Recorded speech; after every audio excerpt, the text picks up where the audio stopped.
بسم اللہ الرحمن الرحیم۔ سامعین سے گزارش کی جاتی ہے کہ ہمارے دونوں چینلز کے پلیٹ فارم سے جتنی بھی آڈیو بکس کی ریکارڈنگ کمپلیٹ ہو چکی ہے اسے خود بھی سنیں اور زیادہ سے زیادہ شیئر کرنے کی کوشش کریں، اور ہمارے سوشل میڈیا پلیٹ فارم کے لنکس ڈسکرپشن میں دیے گئے ہیں، ہمیں سبسکرائب اور فالو ضرور کریں تاکہ آپ کو ضروری اپڈیٹس ملتے رہیں، اور ہماری ٹیم کی فنانشیل سپورٹ کے لیے پیٹریون کی لنک ضرور چیک کریں۔ جزاک اللہ۔ صدیوں کا مسافر، وقت کی کہانی، صدیوں کے مسافر کی زبانی، ازل سے ابد تک زندہ رہنے والے ایک انوکھے دیداور کی داستان۔ مصنف M.A. راحت۔ ایپیسوڈ 9۔ انسانوں کے حساب سے 4 یا 4.5 سال میں نے دوسری جگہوں پر گزارے تھے۔ روپکلی سے کیا ہوا وعدہ مجھے یاد تھا، چنانچہ میں نے جب حساب لگایا اور ستاروں نے مجھے قول یاد دلا دیا تو میں واپس پیتو سنگھ کی زمین پر پہنچ گیا۔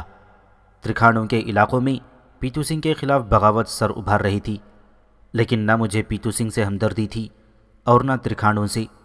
جب میں نے اپنے لیے دوسرے مشن کا انتخاب کر لیا تھا تو پھر میں کسی نئے کام میں نہیں الجھنا چاہتا تھا، چنانچہ میں نے دوسری سمتوں سے آنکھیں بند کر لیں اور میرا گھوڑا برق رفتاری سے اس محل کی طرف دوڑنے لگا جہاں روپکلی موجود تھی۔ محل کے قریب قرب و جوار میں تبدیلیاں ہو گئی تھیں اور اس کے اطراف ایک خوبصورت باغ بکھرا ہوا تھا۔ اس باغ میں ایک ہاؤس کے قریب مجھے روپکلی اپنے بیٹے کے ساتھ مل گئی۔ شکل و صورت سے بھی اب وہ ماں نظر آنے لگی تھی۔ میرے گھوڑے کی چاپ سن کر اس نے گردن اٹھائی اور پھر اس کی آنکھوں سے آنسو برس پڑے۔ وہ دوڑ کر میرے قدموں سے لپٹ گئی اور آنسو بہانے لگی۔ میں نے گھوڑے سے اتر کر اسے سہارا دیا، نہ جانے کیوں مجھے اس سے بہت ہمدردی تھی۔ پھر میں نے اس کے بیٹے کو دیکھا، انتہائی خوبصورت اور چست و چالاک بچہ تھا۔ میں نے اسے اشارے سے بلایا تو وہ میرے پاس آ گیا۔ کشکا، انہیں پہچانتے ہو؟ روپکلی نے پوچھا۔ پہچانتا ہوں ماتا جی، بچے نے جواب دیا۔ کون ہیں یہ؟ روپکلی نے پوچھا۔ جنگل میں آدھی رات کو بھوکا شیر چنگھاڑتے چنگھاڑتے کیوں خاموش ہو جاتا ہے؟ خون کے پیاسے شکاری بھیڑیوں کا غول جب گفاؤں میں جا چھپتا ہے تو پرندے حیرت سے ادھر ادھر دیکھنے لگتے ہیں۔ تب وہ ایک ایسے منشیہ کو دیکھتے ہیں جس کا بدن سونے کا ہے اور بدن کا یہ سونا ناقابل تسخیر ہے۔ تب وہ مسکراتا ہے اور معصوم پرندوں کو یوں لگتا ہے جیسے درندوں کا راج ختم ہو گیا ہو، اور یہ مسکراہٹ ہے میرے ماما جی مہاراج کی۔ یہ میرے ماما جی مہاراج ہیں۔ بچہ اچھل کر میری گردن میں لٹک گیا۔ میں اس کی زبان سے یہ سب کچھ سن کر حیران رہ گیا تھا۔ میں کون ہوں تمہارا؟ ماما جی مہاراج۔ اور یہ جو تم نے کہا وہ تمہیں کس نے سکھایا؟ ماتا جی نے، اس نے جواب دیا۔ مگر تم مجھے پہچان کیسے گئے؟ اس لیے کہ جنگل کے بھیڑیے خاموشی سے گپھاؤں میں جا چھپے ہیں اور تمہارا بدن سونے کا ہے، بچے نے جواب دیا۔ اوہ روپکلی، بہت بہادر بچہ ہے تمہارا، کیا نام ہے اس کا؟ کشکا، روپکلی نے جواب دیا۔ نام پسند آیا آپ کو ماما جی مہاراج؟ بچے نے پوچھا۔ بہت، میں نے اسے چوم کر کہا۔ ماتا جی دیکھو، ماما جی نے مجھے پیار کیا، بچہ خوشی سے بولا۔ میں نے کہا تھا نا کشکا، میں نے مانا بھی تو تھا نا ماں جی، بچہ شرارت سے بولا اور روپکلی ہنسنے لگی۔ پھر میری طرف دیکھ کر وہ بولی، اب تو نہیں جائیں گے کہیں پورن مہاراج، اب تو سمے آ گیا ہے کہ آپ اپنا وعدہ پورا کریں۔ ہاں روپکلی، اور یقین کرو میں اسی وعدے کو پورا کرنے کے لیے بہت دور سے آیا ہوں۔ میں جانتی تھی مہاراج، بھگوان کی سوگند، میں جانتی تھی کہ تم نے جو کچھ کہا ہے اسے تم ضرور پورا کرو گی، اور میں یہ بھی جانتی تھی کہ میرے بھاگ ضرور کھلیں گے ایک نہ ایک دن، اور شاید وہ دن قریب آ گیا ہے۔ ٹھیک ہے، میں نے بچے کو گود میں لیے بیٹھتے ہوئے کہا۔ اور سناؤ پیتو سنگھ کے کیا حال ہیں؟ کچھ نہیں معلوم، تب ہی سے کچھ پتہ نہیں، بس یہاں کے دن رات جوں کے توں چل رہے ہیں۔ سکھراج مہاراج کے بارے میں کچھ نہیں معلوم ہو سکا؟ میں نے سوال کیا، اور روپکلی کے چہرے پر اداسی تیر گئی۔ نہیں، بالکل نہیں، بس بھگوان سے ان کے لیے دعائیں کرتی رہتی ہوں، اور پھر ان سے تو ہمارا ناطہ اسی دن ٹوٹ گیا تھا جب وہ ہمیں محل میں چھوڑ کر چلے گئے تھے۔ اس کے بعد میں نے سوچ لیا تھا کہ پیتو سنگھ کیا بھلا ہمیں ان کے درشن کرائے گا۔ بہر صورت بھگوان جب تک انہیں جیون دے سکھی رکھے۔ روپکلی اداس لہجے میں بولی اور میں خاموش ہو گیا۔ مزید حالات پوچھنا ہی بیکار تھا۔ روپکلی یہاں وہی خاموشی اور تنہائی کی زندگی گزار رہی تھی۔ اس زندگی میں کوئی تبدیلی نہیں تھی سوائے کشکا کے۔ کشکا اس کی زندگی میں امیدوں کے پھول لے کر آیا تھا اور اب وہ اسی کی ذات میں خوش تھی۔ میں نے محسوس کیا تھا کہ روپکلی بہت خوش نظر آتی ہے، بچہ بھی اس کا بہت پیارا ہے۔ تب پروفیسر، میں نے اس سے جو وعدہ کیا تھا اسے پورا کرنے کی تیاریاں شروع کر دی گئیں۔ میں اسے فنون حرب میں طاق کرنے لگا اور ذہین بچہ میری توجہ کا مرکز بن گیا۔ زندگی کے ماحول سال میرے لیے زیادہ اہمیت نہیں رکھتے تھی، میں تو گزرنے والوں میں سے ہوں۔ ہاں، اس دوران کوئی خاص واقعہ رونما نہیں ہوا سوائے اس کے کہ کشکا جوان ہو گیا۔ اب وہ پورے 20 سال کا شیر تھا، اسے شیر کہنا ہی مناسب ہوگا۔ میں نے اسے زمانے کی سختیاں جھیلنے میں طاق کر دیا تھا اور وہ میرے معیار پر پورا اترتا تھا۔ بے پناہ طاقتور اور حسین نوجوان تھا۔ جس رفتار کی زندگی کا 20واں سال پورا ہوا اور روپکلی نے جس کے بال اب سفید ہو گئے تھی، دیوالی کی رات 20 چراغ روشن کیے، میں نے اس کا ہاتھ تھام لیا۔ میرا کام پورا ہو گیا روپکلی۔ میں نہیں سمجھی پورن مہاراج، کشکا جیسا شیر تمہارے سامنے ہے، بھگوان اسے جیتا رکھے۔ کیا اب مجھے اجازت نہ دو گی؟ کہاں جائیں گے مہاراج؟ کلوندی۔ مگر اب میں کیا کروں مہاراج؟ وہ بولی۔ باقی کام تمہارا ہے روپکلی، میں نے جواب دیا اور وہ کسی سوچ میں ڈوب گئی۔ پھر اس نے ایک عزم سے گردن ہلا دی۔ ہاں پورن مہاراج، آپ ٹھیک کہتے ہیں، اب باقی کام میرا ہے، اس نے کہا اور مجھے اجازت دے دی۔ طویل عرصے کے بعد میں نے کلوندی کا رخ کیا تھا، لیکن تھوڑا فاصلہ طے کرنے کے بعد ہی میں نے علاقے میں بہت سی تبدیلیاں دیکھی۔ نئی نئی بستیاں آباد ہو گئی تھیں، آبادی کافی بڑھ گئی تھی، طرز تعمیر میں بھی کافی جدت پیدا ہو گئی تھی۔ گویا پیتو سنگھ ترقی کے راستے پر تھا، لیکن میں براہ راست اس کے محل کی طرف نہیں گیا، بلکہ کہیں اور رک کر میں نے پیتو سنگھ کے بارے میں معلومات حاصل کی۔ بڑے دلچسپ حالات معلوم ہوئے تھے۔ ترکھانوں نے 3 بار بغاوتیں کی تھیں اور وہ اب آزاد تھے۔ وہ لوگ پیتو سنگھ کے زیر نگین نہیں رہے تھے، بلکہ انہوں نے باقاعدہ اپنی ریاست قائم کر کے سرحدیں بنا لی تھیں۔ لیکن پیتو سنگھ اپنی سرحد کے بائیں سمت پہاڑی رستے عبور کر کے راجہ ہلکا پر قابو پا چکا تھا اور اب راجہ ہلکا کی سلطنت اس کے زیر نگین تھی۔ گویا ترکھانوں کی کسر پیتو سنگھ نے ادھر پوری کر لی تھی۔ سنا تھا کہ پیتو سنگھ کئی جنگوں میں شدید زخمی بھی ہو گیا تھا، لیکن اب وہ ایک ناقابل تسخیر شخصیت بن چکا تھا۔ پیتو سنگھ کے بارے میں بے شمار معلومات مجھے حاصل ہوئیں۔ مجھے یہ بھی پتہ چلا کہ اس نے آج تک شادی نہیں کی، لیکن بہت سی خادمائیں اس کے محل میں اس کی داشتاؤں کی حیثیت سے زندگی گزار رہی تھیں۔ ان میں سے ہر اس خادمہ کو قتل کر دیا جاتا ہے جو حاملہ ہو جاتی ہے۔ پیتو سنگھ ایک شدید ذہنی مرض کا شکار ہو چکا تھا اور اس مرض نے اسے انسانیت سے دور کر دیا تھا۔ ان ساری معلومات کے بعد میں پیتو سنگھ سے ملا۔ میں نے دور ہی سے اس سے ملاقات کی۔ اس وقت پیتو سنگھ اپنے دربار میں بیٹھا لوگوں کے فیصلے کر رہا تھا۔ جب میں وہاں داخل ہوا، میں تو پروفیسر جیسا تھا ویسے کا ویسا ہی اس کے پاس پہنچا، لیکن پیتو سنگھ میں سفید بال اور سفید مونچھوں کی وجہ سے کافی تبدیلیاں رونما ہو چکی تھیں۔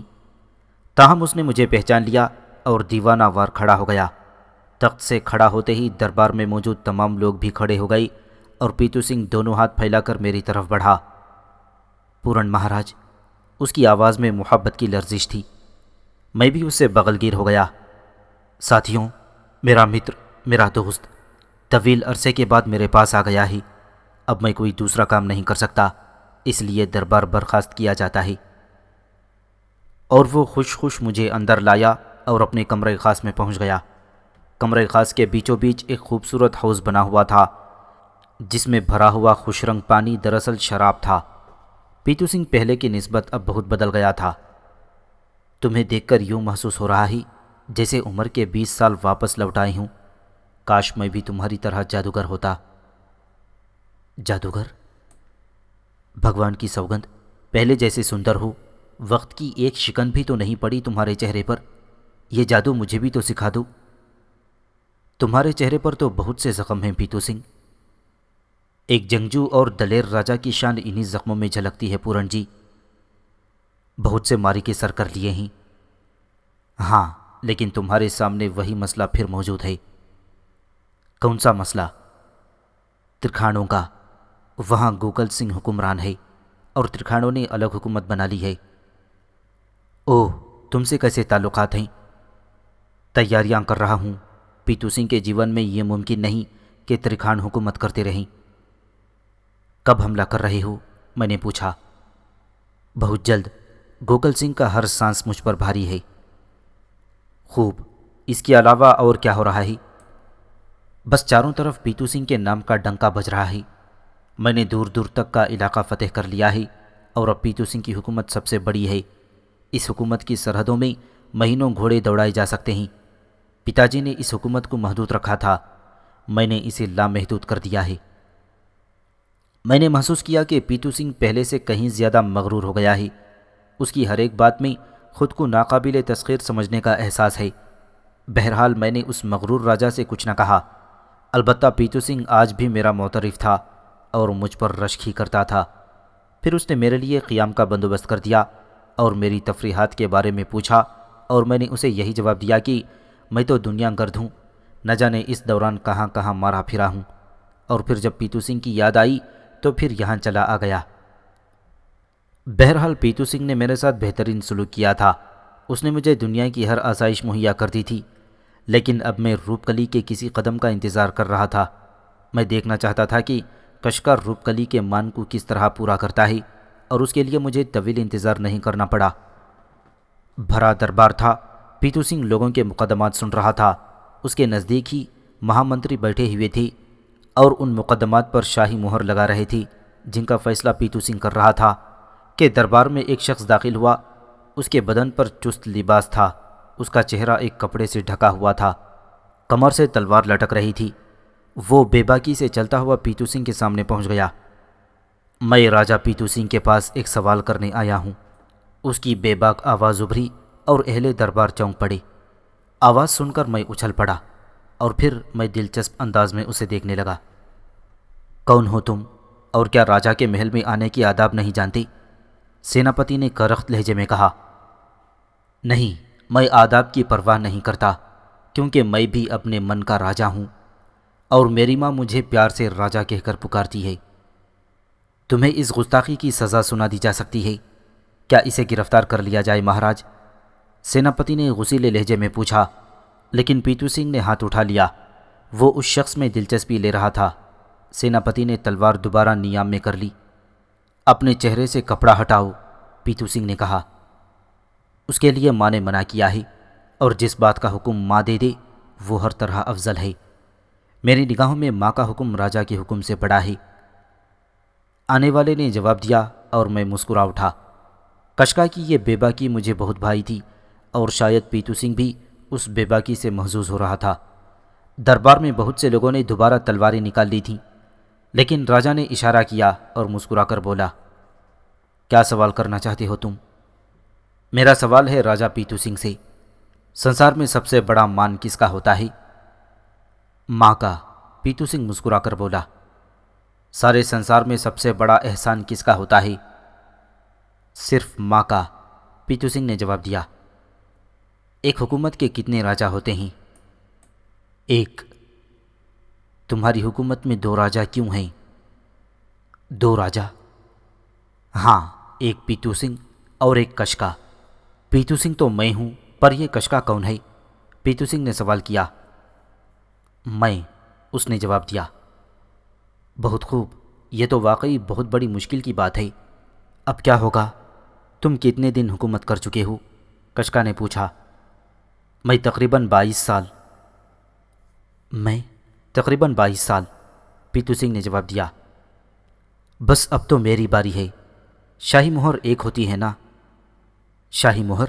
پیتو سنگھ نے سوال کیا، پھر بولا، ہاں ایک ہی ہوتی ہے۔ کسی راج میں دوسری مہر نہیں بنائی جا سکتی، اور اگر دوسری مہر بن جائے تو اس کا مطلب ہوتا ہے کہ راجا اپنے پرکھوں سے انحراف کر دیا گیا ہے اور انہیں تسلیم نہیں کرتا۔ یہ بھی ٹھیک ہے، پیتو سنگھ نے مسکراتے ہوئے کہا، اور کشکا آگے بڑھ گیا۔ پھر اس نے جھپٹا مارا اور شاہی مہر اٹھا لی اور بولا، تو آج سے یہ مہر میرے قبضے میں۔ اب پیتو سنگھ کسی مقدمے کا فیصلہ نہیں کریں گے اور آج سے راج دربار کی ساری کارروائی روک دی جائے گی، کیونکہ یہاں مہر ہی نہیں ہوگی۔ کیا صرف مہر قبضے میں کرنے سے راج بدل جاتا ہے؟ پیتو سنگھ نے کہا، یہ ابتدا ہے، لیکن یہ گستاخی ہے نوجوان۔ تم راج مہر لے کر یہاں سے کس طرح جا سکتے ہو؟ اور میں راج مہر لے کر یہاں سے نکل جاؤں تو تم سوچ لینا کہ تمہارا زوال شروع ہو گیا ہے، سیاہ پوش نے کہا، اور اب پیتو سنگھ کسی قدر سنجیدہ ہو گیا۔ مہر واپس کر دو، مجھے تمہاری یہ بے باکی پسند آئی، لیکن کہیں میری یہ پسند غصے میں نہ بدل جائے۔ تم ناراض ہو کر بھی میرا کچھ نہ بگاڑ سکو گے، سمجھ لینا راجہ پیتو سنگھ کا زوال آ گیا ہے، نوجوان نے کہا، اور نیام سے تلوار نکال لی۔ جو لوگ میرے ہاتھوں سے قتل ہونے کی خواہش رکھتے ہوں وہ مجھے روکیں، میں جا رہا ہوں، نوجوان نے کہا، اور الٹی قلع بازی کھا کر نیچے اترا اور دوسری پھلانگ میں دروازے تک پہنچ گیا۔ دروازے کے بالکل نزدیک کھڑے ہوئے لوگوں نے تلواریں سونت کر اس پر حملہ آور ہونے کی کوشش کی، لیکن نوجوان نے صرف 2-3 ہاتھوں میں انہیں زمین چٹا دی اور دوسرے لمحے وہ باہر تھا۔ پیتو سنگھ کھڑا ہو گیا۔ اسے گرفتار کر لو، نکل کر جانے نہ پائے، اس نے کہا، اور دوسرے لمحے اندر موجود لوگ باہر نکلے۔ میں اپنی جگہ رہا تھا۔ پیتو سنگھ حیران کھڑا تھا۔ یہ کون ہے؟ اس نے بڑبڑانے کے انداز میں کہا، لیکن اس کا جواب کسی کے پاس نہیں تھا۔ باہر بھاگ دوڑ ہو رہی تھی، نہ جانے اس کا کیا نتیجہ نکلا تھا۔ بہرحال دربار برخاست ہو گیا اور تھوڑی دیر کے بعد نتیجہ بھی نکل آیا۔ نوجوان 8 افراد کو قتل کر کے صاف نکل گیا تھا، اور اب پیتو سنگھ کو احساس ہوا کہ یہ سب کچھ مذاق نہیں تھا۔ وہ غصے سے پاگل ہو گیا۔ اس نے اپنے خاص لوگوں کو بلا کر حکم دیا کہ مہر چند گھنٹوں کے اندر اندر واپس آ جانی چاہیے، لیکن میں جانتا تھا کہ یہ ممکن نہیں ہے، اور جو کچھ میں جانتا تھا وہی درست نکلا۔ سب کچھ ہوا، لیکن مہر لے جانے والے کا کوئی نشان نہیں ملا۔ فوری طور پر راجدھانی میں کچھ ہدایات جاری کی گئیں، جن کے تحت ساری کارروائیوں کو روک دیا گیا تھا جو راجا کے حکم سے عمل میں آتی تھیں، علاوہ اس کے کہ مہر سے کوئی خاص فائدہ اٹھا لیا جائے۔ راجہ پیتو سنگھ اور اس کے مشیر سر جوڑ کر بیٹھ گئے۔ اس شخص کے بارے میں غور کیا جا رہا تھا جس نے یہ دیدہ دلیری کی تھی، لیکن کوئی یہ صحیح رائے دینے سے قاصر تھا۔ پھر ایک رات کی صبح راجہ جاگا تو اس کا شاہی تاج غائب تھا اور اس کی جگہ ایک پرچہ رکھا ہوا تھا۔ ایک راجہ کے لیے اس سے بری خبر اور کوئی نہیں ہو سکتی کہ وہ بے تاج ہو جائے۔ یہ تاج اب میرے سر پر ہے اور بہت جلد میں اسے پہن کر جنتا کے درمیان آؤں گا۔ پہلے پیتو سنگھ مہاراج مجھے تلاش کرنے کی کوشش کر لیں۔ اب تو پیتو سنگھ کے قہر و غضب کا کوئی ٹھکانہ نہ تھا۔ جن جن لوگوں پر بغاوت کا شبہ ہو سکتا تھا انہیں گرفتار کر لیا گیا۔ بہت سے بے گناہوں کی شامت آ گئی، لیکن اصلی آدمی نہیں پکڑا جا سکا۔ میں مطمئن تھا۔ کشکا نے ایک راستے کا انتخاب کر کے کام شروع کر دیا تھا۔ نہ ہی تاج شاہی ملا اور نہ ہی شاہی مہر، حالانکہ راجہ کے ہزاروں آدمی اس کام میں مصروف ہو گئے، لیکن کشکا بلا کا دلیر تھا۔ ایک صبح وہ اس وقت راج دربار میں داخل ہوا جب پیتو سنگھ وہاں نہیں پہنچا تھا۔ اس کا چہرہ بدستور کپڑے سے ڈھکا ہوا تھا، لوگ سمجھ نہ سکے، اور کشکا تخت شاہی پر بیٹھ گیا۔ اس نے اپنے لباس سے گمشدہ تاج نکال کر سر پر رکھ لیا تھا۔ اسی وقت میں اور پیتو سنگھ دوسرے لوگوں کے ساتھ دربار میں داخل ہوئے تھے، لیکن اندر کا منظر دیکھ کر پیتو سنگھ ششدر رہ گیا۔ یہ کون ہے؟ وہ غرایا۔ میں راجہ ہوں اور یہ تاج اس تخت کا ہے۔ راجہ پیتو سنگھ، میری برتری تسلیم کر لو اور راج چھوڑ دو، ورنہ میں تمہیں قتل کر دوں گا، کشکا نے کہا۔ پیتو سنگھ کے جانثار تلواریں سونت کر تیار ہو گئے، لیکن پیتو سنگھ نے انہیں روک دیا۔ بے باک انسان، میں تمہارے بارے میں جاننا چاہتا ہوں۔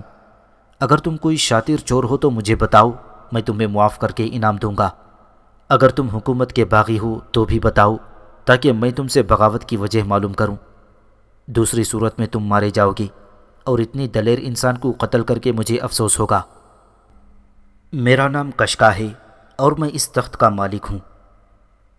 کیا تم باغی ہو؟ ہرگز نہیں، اپنے وطن سے کون باغی ہوتا ہے؟ مگر مجھے اب تمہاری حکومت پسند نہیں ہے۔ میں تم سے بہتر طور پر نظام حکومت چلا سکتا ہوں۔ تم مجھے کوئی پاگل معلوم ہوتے ہو۔ تاج اور مہر واپس کر دو، ورنہ جان سے ہاتھ دھو بیٹھو گی۔ اپنی تلوار بھی کھول دو پیتو سنگھ، یہ میرے پاس ہونی چاہیے۔ گرفتار کر لو اسے، نکل کر جانے نہ پائے۔ پیتو سنگھ کو طیش آ گیا اور نوجوان نے تاج اتار کر اپنے لباس میں رکھ لیا۔ اور آخر کشکا میرا شاگرد تھا، میں نے اسے وقت کی بہترین صلاحیتیں بخشی تھیں۔ چاروں طرف سے لوگ اس پر ٹوٹ پڑے تھے، لیکن اس نے انہیں گاجر مولی کی طرح کاٹ کر پھینک دیا اور بے شمار لوگوں کو قتل کر کے وہ پیتو سنگھ پر اچانک آ پڑا۔ اس نے نہایت چابک دستی سے پیتو سنگھ کی تلوار نکال لی اور اپنی تلوار پھینک کر فرار ہو گیا۔ محل کے مختلف حصوں میں اس نے چند لوگوں کو قتل کیا اور صاف نکل گیا، لیکن پیتو سنگھ پر اب ہیجان طاری تھا۔ اس کی حکومت ہل کر رہ گئی تھی، عقل میں آنے والی بات ہی نہیں تھی۔ اس نے اعلیٰ پیمانے پر کشکا کے خلاف کارروائی شروع کر دی، لیکن دوسری طرف کشکا بھی خاموش نہیں بیٹھا ہوا تھا۔ اس نے محل میں کئی بار داخل ہو کر ابتری پھیلائی اور پیتو سنگھ کو پریشان کر کے رکھ دیا۔ اب تو پیتو سنگھ کسی بہت بڑی سازش پر غور کرنے لگا تھا۔ میں اس دوران ایک خاموش تماشائی بنا رہا۔ پیتو سنگھ نے کئی بار مجھ سے اس موضوع پر گفتگو کی تھی، لیکن میں نے اسے ٹال دیا۔ بس میں بھی حیرانی کا اظہار کرتا رہا۔ پیتو سنگھ کو اس بات کی پریشانی تھی کہ لوگ اس کے بارے میں کیا سوچیں گے۔ میدان جنگ میں ہر جگہ پیتو سنگھ کا نام گونجتا تھا مہاراج، اس نے کہا اور پھر مسکراتے ہوئے بولا، پورن مہاراج، وہ جانتے ہیں کہ اب ان کے جیون کی آخری گھڑی آن پہنچی ہے اور میرے مقابلے پر آنے والے تھر تھر کانپنے لگے ہیں۔ میں نے اب تک جتنی فتوحات حاصل کی ہیں مہاراج، اگر ان کا حل اپنی آنکھوں سے دیکھ لیتے تو آپ کو یقیناً خوشی ہوتی مہاراج۔ بس یہ ترکھانڈ رہ گئے ہیں، لیکن اس بار میں نے ان کے بارے میں جو فیصلہ کیا ہے، اس کے بعد ترکھانڈوں میں اتنی جان نہ رہے گی کہ وہ کبھی بغاوت کے بارے میں سوچ بھی سکیں۔ میں ان لوگوں پر کبھی اعتبار نہیں کرتا تھا، لیکن اب انہوں نے اس بات کا یقین دلا دیا ہے کہ ان پر اعتبار کرنا بے وقوفی ہے۔ میں جانتا ہوں مہاراج کہ میں ترکھانڈوں کو شکست دے دوں گا۔ میں نے جو کوششیں کی ہیں ان کا جائزہ آپ لے لیں، مگر یہ گھر کا بھیدی آستین کا سانپ کون ہے؟ مجھے تو سب سے بڑی حیرت اس بات پر ہے کہ وہ محل میں آتا اور محل سے چلا جاتا ہے، راستے میں اس کی تلوار ہر مقابلے پر آنے والے کو ختم کر دیتی ہے۔ اتنا طویل راستہ ہے بستی سے باہر جانے کا، مگر کوئی اسے روک نہیں پاتا۔ یہ کیسی انوکھی بات ہے۔ اس کی وجوہات تمہیں بھی معلوم ہے پیتو سنگھ؟ کون سی وجوہات مہاراج؟ ظاہر ہے کہ وہ دن اور رات کا تعین کر کے تو نہیں آتا، اچانک نمودار ہوتا ہے اور اس کے لیے ہمارے پاس پہلے سے تیاریاں نہیں ہوتی۔ کون سی تیاریاں نہیں ہوتی مہاراج؟ ساری بستی میں جگہ جگہ فوجی پھیلے ہوئے ہیں اور اسے تلاش کر رہے ہیں، مگر اب وہ اطمینان سے آتا ہے اور نکل جاتا ہے۔ مجھے تو ایسا لگتا ہے جیسے پوری کالندی اس کے ساتھ ہے۔ یہ بات نہیں ہے پیتو سنگھ، میدان جنگ کا معاملہ دوسرا ہے۔ وہاں ایک جانا پہچانا دشمن نگاہوں کے سامنے ہوتا ہے اور ان کی تعداد اتنی ہوتی ہے کہ وہ چھپ نہیں سکتا، لیکن یہ تنہا آدمی، ظاہر ہے اسے کام کرنے کے بہتر مواقع فراہم ہیں اور انہی سے فائدہ اٹھا کر وہ نکل جاتا ہے۔ مگر اب میں کیا کروں مہاراج؟ اسے گرفتار کرنے کی کوشش جاری رکھو۔ بڑی انوکھی بات ہے مہاراج۔ سچی بات تو یہ ہے کہ وہ مجھ پر قابو پا چکا ہے۔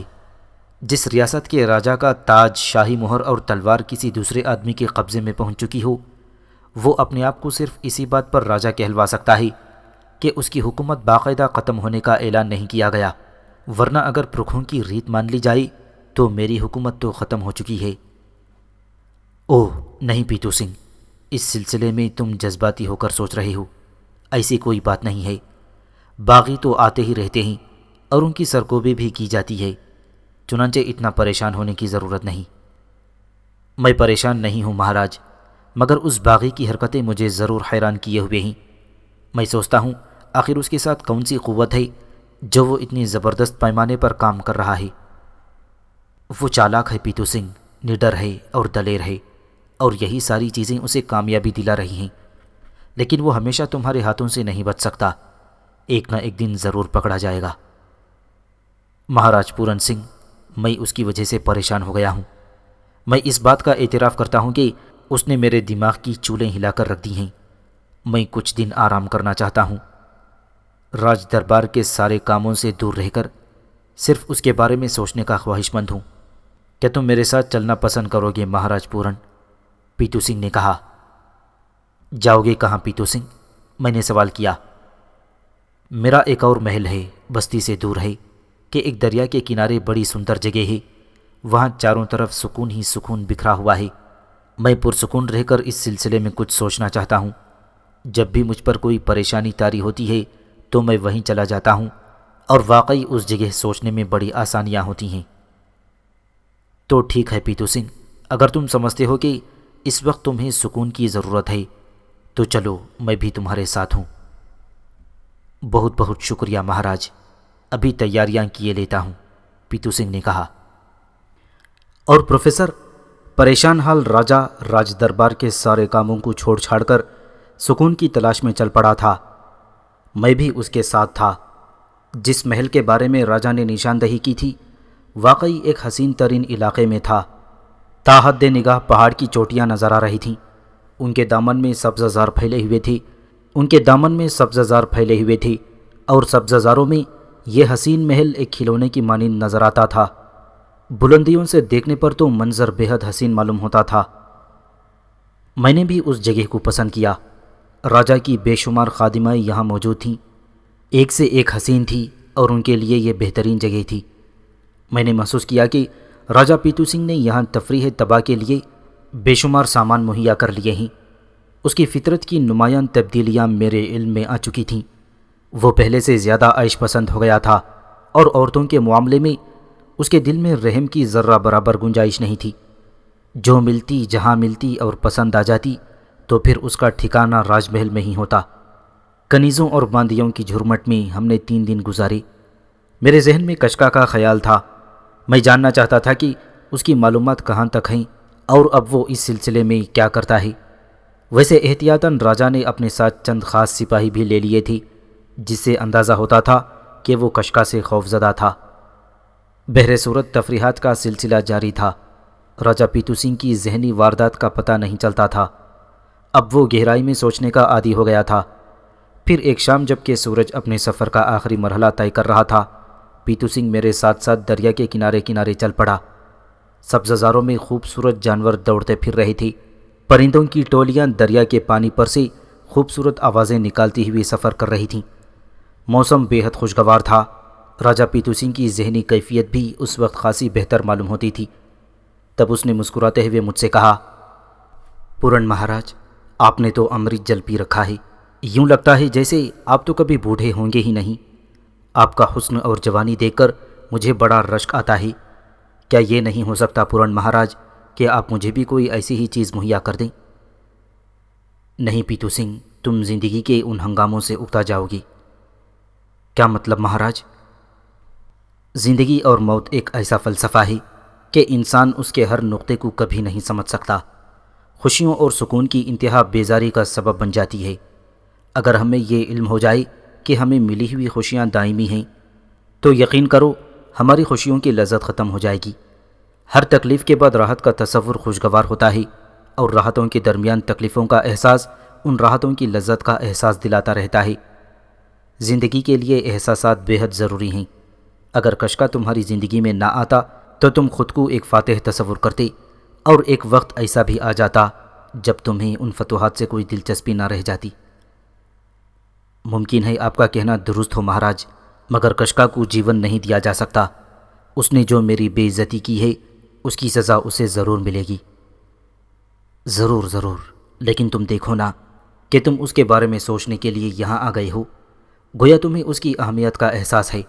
اگر اس کی اہمیت کا بھی کوئی احساس نہ ہوتا تو تمہارے دل میں اس کے خلاف یہ نفرت نہ ہوتی۔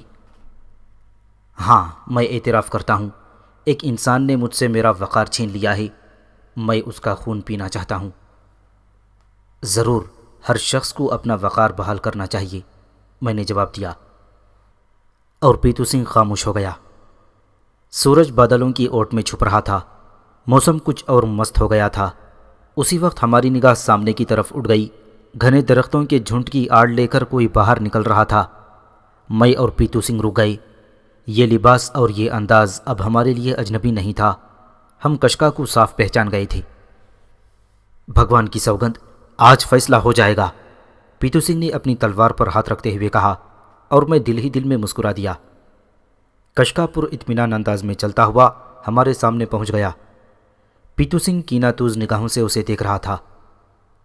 جے رام جی کی پیتو سنگھ، مجھے مہاراج کہو، میں راجا ہوں، پیتو سنگھ نے کہا۔ راجا تو اب میں ہوں پیتو سنگھ جی، تاج و تلوار اور شاہی مہر کا مالک اس کے سوا راجا کے پاس اور کیا ہوتا ہے؟ تمہاری حرکتیں اب ناقابل برداشت ہو گئی ہیں۔ پہلے ہی آپ نے کون سا برداشت کیا تھا مہاراج؟ مجبوریوں کو دوسرا روپ دینا چاہو تو دوسری بات ہے۔ تم بے وقوف ہو، میں نے یہ سلطنت اتنی پھیلائی ہے، بڑے بڑے سرماؤں کا پتا مجھ سے پانی ہوتا ہے، اور تم ایک کنویں کے مینڈک میرے سامنے بولنے کی جسارت کر رہے ہو۔ لوہے کو لوہا کاٹتا ہے مہاراج، میری کاٹ تم سے زیادہ بہتر ہے۔ دیکھ لو، میں نے بھرے دربار میں تم سے جو کچھ چھینا ہے، اگر تم اعتراف نہ کرو تو ایک راجا کی بددیانتی کے سوا اور کچھ نہیں ہے۔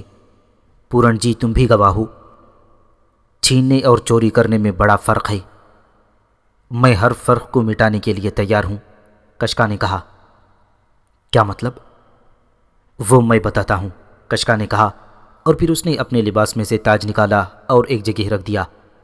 پھر اس نے مہر اور تلوار بھی اسی جگہ رکھ دی اور اپنی تلوار پر ہاتھ رکھ کر بولا، اگر من میں ایک راجا ہی کا غرور ہے تو آؤ فیصلہ کر لیں۔ ہار جاؤ تو یہ پگڑی جو تمہارے سر پر رکھی ہے اتار کر ان چیزوں کے ساتھ رکھ دینا، اور اگر جیت جاؤ تو یہ سب واپس لے جانا۔ اس کے بعد میں بھی خود کو گرفتاری کے لیے پیش کر دوں گا۔ جس ماں کا بیٹا ہوں اس کے نزدیک وچن بڑی حیثیت رکھتا ہے۔ باپ کون ہے تمہارا؟ تمہاری ہی طرح کوئی خود پرست جس کا مان شاید ٹوٹ گیا ہو۔ کیا مطلب؟ یہ سب بیکار کی باتیں ہیں، کیا تم اپنے آپ کو اس کے لیے تیار نہیں پاتے؟ کشکا نے کہا، اور پیتو سنگھ غضب کا شکار ہو گیا۔ اس کی موت میرے ہی ہاتھوں آنی ہے تو یہی صحیح، اس نے کہا اور تلوار کھینچ لی، اور پھر مجھ سے بولا، تم کسی طور نہیں بولو گے پورن مہاراج، میں راجا ہوں اور اپنا مان مجھے ہی رکھنا ہوگا۔ ٹھیک ہے پیتو سنگھ، اب تو ایک طویل تجربہ ہے تمہارے پاس، میں نے جواب دیا، اور پیتو سنگھ تلوار کھینچ کر اس کے مقابل آ گیا۔ سیماب صفت کشکا نے بھی تلوار کھینچ لی اور مطمئن نگاہوں سے اسے دیکھنے لگا۔ دونوں ایک دوسرے پر وار کر رہے تھے، لیکن کشکا کے وار محتاط تھی۔ وہ درمیان میں ہنس ہنس کر پیتو سنگھ کو غصہ دلا رہا تھا۔ یہ لو مہاراج، گردن گئی، یہ ہاتھ گیا، گیا نا۔ پیتو سنگھ دیوانہ ہو گیا تھا۔ اس نے اپنے تجربے کا ہر رنگ آزما لیا تھا، لیکن اس کے مقابل ایک چھلاوا تھا۔ پیتو سنگھ اس سے ایک طویل وقت تک لڑتا رہا، یہاں تک کہ تھک کر چور ہو گیا۔ اب اس سے تلوار بھی نہیں ہلائی جا رہی تھی۔ کشکا چاہتا تو اسے آسانی سے قتل کر دیتا، لیکن میں نے محسوس کیا کہ پیتو سنگھ کے چہرے پر اب شگفتگی پھیل رہی تھی۔ وہ مسکرانے لگا تھا، اور پھر وہ ٹہلتا ہوا پیچھے ہٹنے لگا، اور بالآخر اس نے تلوار دریا میں اچھال دی۔ اب وہ مسکرا رہا تھا۔ پھر اس نے مسکراتے ہوئے میری طرف دیکھا۔ اب کیا خیال ہے پورن مہاراج، جیون کے اس حسین روپ کو کون سی نگاہ سے دیکھا جائے؟ ایک راجا کی نگاہ سے، میں نے جواب دیا، اور پیتو سنگھ ہنس پڑا۔ تو پھر پورن سنگھ، میں نے کشکا سے ہار مان لی ہے، یہ ایک راجا کا اعلان ہے، اس نے کہا، اور دونوں ہاتھوں سے اپنی پگڑی اتار دی۔ کشکا تلوار سنبھالے کھڑا ہوا تھا۔ پیتو سنگھ آگے بڑھا، لیکن درختوں کے عقب سے کوئی اور نکلا اور ہماری طرف بڑھا۔ پیتو سنگھ رک کر اسے دیکھنے لگا۔ وہ کوئی عورت تھی، لیکن اس کا چہرہ بھی اسی طرح ڈھکا ہوا تھا۔ تم کون ہو؟ پیتو سنگھ نے پوچھا۔ ماں ہوں اس کی، عورت نے جواب دیا، اور پیتو سنگھ چونک پڑا۔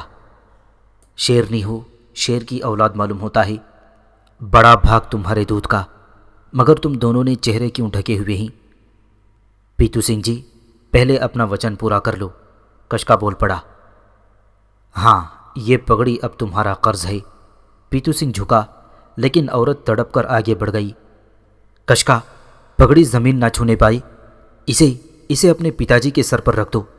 چلو تلوار پھینک دو، پگڑی زمین سے چھو گئی تو میں تمہارا دودھ معاف نہیں کروں گی۔ روپ کلی کی آواز میں بلا کی کھنک تھی۔ پیتو سنگھ ششدر رہ گیا۔ کشکا نے پگڑی سنبھال لی تھی، لیکن پیتو سنگھ کے حواس رخصت ہوتے جا رہے تھے۔ کشکا نے پگڑی دوبارہ پیتو سنگھ کے سر پر رکھ دی۔ اب چرنوں میں جھک جاؤ ان کے، روپ کلی نے کہا۔ تم کون ہو دیوی؟ تمہاری آواز؟ پیتو سنگھ دیوانگی سے بولا۔ تم شکنتلا ہو؟ بھگوان کی سوگند تم شکنتلا ہو؟ ہاں مہاراج، میں شکنتلا ہوں، میں وہی بھاگن ہوں، وہ غمزدہ آواز میں بولی۔ شکنتلا، تم زندہ ہو؟ مگر پورن مہاراج، یہ سب کیا ہے؟ تم نے تو کہا تھا۔ شکنتلا، مجھے اپنا چہرہ دکھاؤ۔ اور یہ کون ہے؟ آپ کا بیٹا کشکا۔ میرا بیٹا؟ کیا کہہ رہی ہو شکنتلا؟ جو کچھ کہہ رہی ہوں مہاراج، اس کا ثبوت آپ خود ہیں۔ آپ کی یہ مالا ہے جسے میں نے جان کے ساتھ لگا رکھا ہے۔ شکنتلا نے ایک مالا نکال کر سامنے رکھ دی۔ چہرہ تو کھولو شکنتلا۔ میں مر جاؤں گا۔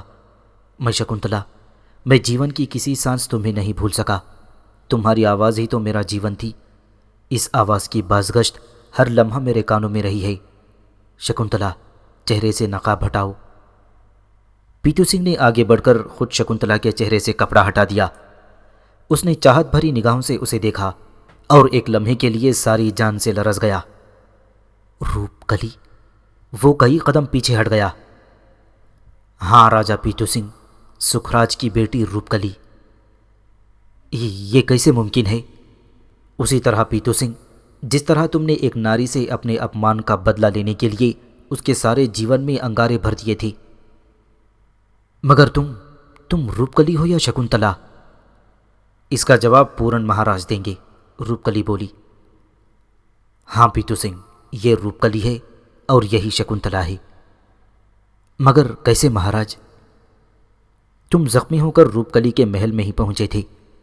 وہاں اس نے شکنتلا کی حیثیت سے تمہاری خدمت کی اور تم اس کی کوکھ میں اپنا پھل چھوڑ گئے۔ یہ ایک کمزور لڑکی کی فتح کے اسباب تھے جس میں نے اس کی مدد کی۔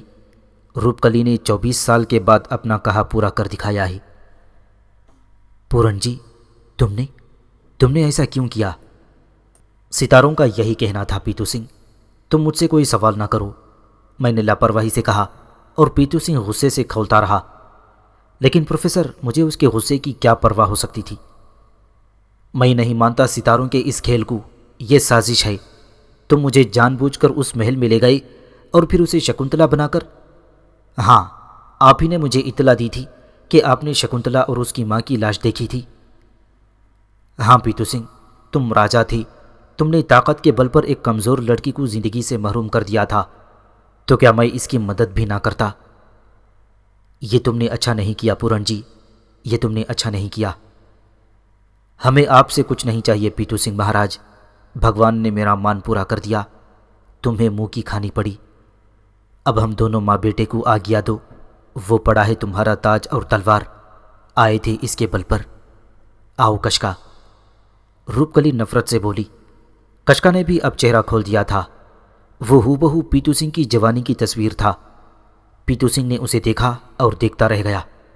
کشکا ماں کے قریب پہنچ گیا تھا اور پھر وہ دونوں واپس پلٹ پڑے۔ شکنتلا، پیتو سنگھ نے بھررائی ہوئی آواز میں پکارا۔ میرا نام روپ کلی ہے مہاراج، سکھراج کی بیٹی ہوں، آپ کو بھول رہی ہوں۔ روپ کلی؟ پیتو سنگھ آگے بڑھ کر اس کے سامنے پہنچ گیا۔ میں تیرا اپرادھی ہوں، مگر مجھے معاف کر دو روپ کلی۔ اب آپ کیا چاہتے ہیں مہاراج؟ میں نے تمہیں جیون بھر دکھ دیے ہیں روپ کلی، مگر تم نے مجھے کشکا دیا ہے۔ سوکھے ارمان پھر سے ہرے ہو گئے روپ کلی، جو کچھ دیا ہے اسے نہ چھینو۔ میں تمہیں روکنے کا ادھیکار نہیں رکھتا، لیکن روپ کلی، ہو سکے تو مجھے تنہا مت چھوڑو۔ پیتو سنگھ کی آواز بھرا گئی تھی۔ روپ کلی اسے دیکھتی رہ گئی، پھر اس کے چرنوں میں جھک گئی۔ میں آہستہ آہستہ پیچھے ہٹ رہا تھا اور پھر میں اپنے گھوڑے پر سوار ہو گیا۔ میں تو آزاد تھا پروفیسر، کسی انسان کی محبت میرے پیروں کی بیڑی نہیں بن سکتی تھی۔ اگر ایسا ہوتا تو میں بھی اپنا وجود کھو بیٹھتا، لیکن میں نے وہ بستی نہیں چھوڑی۔ میں نے اس ڈرامے کے آخری مناظر بھی دیکھے۔ پیتو سنگھ روپ کلی اور اپنے بیٹے کو لے کر محل میں آ گیا۔ اس نے چاروں طرف میری تلاش شروع کر دی تھی، پھر مایوس ہو کر اپنی راجدھانی چل پڑا، لیکن میں دیکھ رہا تھا پیتو سنگھ نے دربار عام بلایا تھا۔ پھر اس نے کہا، نگر باسیوں، 24 سال پرانی بات ہے، جب میں ایک بستی گیا تھا، وہاں میں نے روپ کی رانی روپ کلی کو دیکھا اور میرا دل اس پر آ گیا۔ وہ ایک کھری ذات کی لڑکی تھی۔ میں اسے اٹھا لایا، پر اس نے مجھے نہ مانا اور میرا مان توڑنے کی کوشش کی، سو میں نے اس سے وواہ کر لیا۔ اس نے کہا کہ میں نے راجا ہونے کا فائدہ اٹھایا ہے، مگر وہ میرا مان اس طرح توڑے گی کہ مجھے میری ہی اولاد کے ہاتھوں شکست دلائے گی۔ تو نگر باسیوں، میں نے اسے ایک الگ محل میں قید کر دیا تھا، اور ایک کھری ذات کہلانے والے کا خون کھرا ہی ہوتا ہے۔ میرے بیٹے کشکا نے مجھ سے تاج اور مہر چھینی، اور پھر میری تلوار بھی چھین لی، اور پھر اس نے مجھ سے جنگ کر کے مجھے شکست دے دی اور خود کو راجا ثابت کر دیا۔ اس طرح کلوندی کے باسیوں پیتو سنگھ کو شکست ہوئی۔ میں شکست مانتا ہوں، اور آج تمہارے سامنے یہ تاج روپ کلی کے لیے کشکا کے سر پر رکھتا ہوں۔ کل سے نئے راجا کی خوشی میں جشن منائے جائیں گے۔ پیتو سنگھ اب ہارا ہوا جواری ہے، بولو کشکا مہاراج کی جے۔ اور چاروں طرف جے جے کار گونجنے لگی۔ اس کے بعد پروفیسر، میرے یہاں رکنے کا کیا جواز تھا؟ میں نے عوام کے ہجوم میں شامل ہو کر یہ کارروائی دیکھی تھی، اور پھر خاموشی سے میں وہاں سے پلٹ پڑا، اور اب اس سرزمین سے نکلنا ہی بہتر تھا۔ تو یہ تھی پروفیسر کشکا کی کہانی، اور ایک چھناکے کے ساتھ صدیوں کا طلسم ٹوٹ گیا۔ وہ سب کچھ نگاہوں سے اوجھل ہو گیا۔ فروزہ اور فرزانہ احمقوں کی طرح ایک دوسرے کی شکل دیکھ رہی تھیں، اور وہ مسکرا رہا تھا۔ تب پروفیسر نے بھرائی ہوئی آواز میں کہا، بڑا لطف ہے تمہاری داستانوں میں، آہ دیکھنے والے، کاش تیری آنکھیں ہمیں مل جاتی۔ زمین پر رہنے والے کیسی کیسی خوبصورت داستانیں سمیٹے ہوئے ہیں، کاش یہ داستانیں ہماری نگاہوں میں ہوتیں۔ تو نے کیا کیا دیکھا، ہمیں بھی سب کچھ معلوم ہوتا تو کیا خوش نصیبی تھی۔